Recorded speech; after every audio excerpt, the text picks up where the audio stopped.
Letos smo na podelitvi priznanj GZS Postojna dobili 3 priznanja, eno srebrno za izdelek Mondaplen.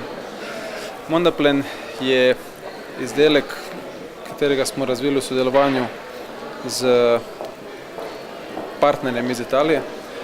Kar je pomembno, je, da smo uspeli dobiti en embalažni material, ki z veliko debelino ohranja pa izjemno fleksibilnost. In seveda tomu zvišuje dodano vrednost in uporabnost pri embalaži.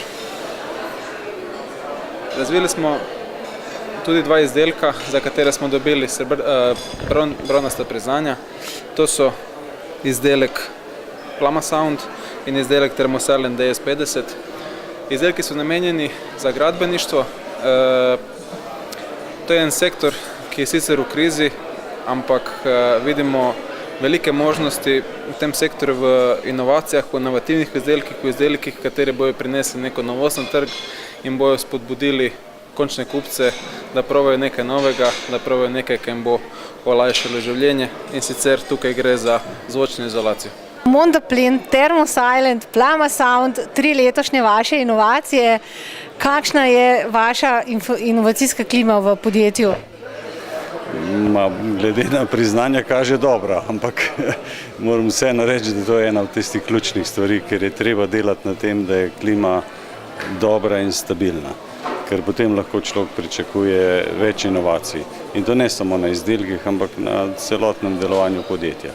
Torej, klima je pomembna, verjamem, da je dobra, ampak verjamem, da mora biti še boljša. Kako spodbujate vaše zaposlene k inovacijam? Težko vprašanje. Po eni strani se zavedamo, da je to pomembno, po drugi strani vemo, da ljudje ravno ne marajo sprememb in potem je potrebna cela vrsta aktivnosti. Glejte, to, da imaš recimo sistem, da nagrajuješ dobre predloge, to še ni tisto ta pravo. Z ljudmi treba delati vsak dan, z ljudmi treba delati na celi črti, treba ustvariti zaupanje. In v končni fazi dosež to, da vsi vidimo to kot isti cilj. Ker če imamo isti cilj, bomo delali skupaj. Če imamo različne cilje, bo vsak težil k svojemu. Tu nekje so ti ukrepi. Če bi morali v nekaj besedah predstaviti vaše podjetje, kaj bi rekli? Da je perspektivno podjetje.